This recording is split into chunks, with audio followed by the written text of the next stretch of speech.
درنو لیدونکو السلام علیکم. دا هم سپورټي خبرونه.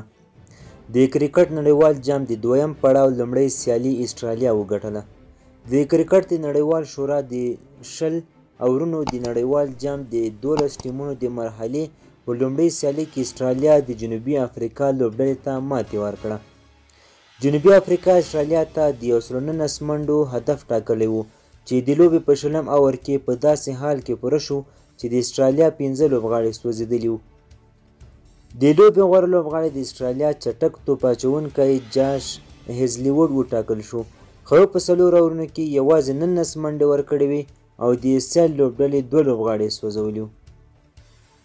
سره له دې چې د استرالیا د سر 3 لوبغاړي د ډېرو لږو منډو جوړولو وروسته وسوځېدل، خو د مارکوس ټاینس او میتیو ویټ ترمنځ په ګډه د 40 منډو کولو له کبله استرالیا وتوانېد چې د جنوبي افریقا نسبتاً د کم منډو هدف ورپوره کړي.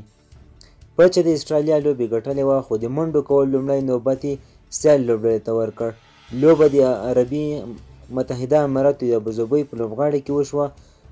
د 2020 کال د 20 اورونو د نړیوال جام په دغې مرحلې کې ټولې 12 لوبډلې شامل برخه لري چې په 2 ګروپونو ویشل شوي. استرالیا او جنوبي افریقا د ویسټ انډیز، انګلستان، بنګلادیش او سریلانکا سره په لومړي ګروپ کې دي. د همدې ګروپ دویمه لوبه هم نن د ویسټ انډیز او انګلستان د لوبډلو ترمنځ ده.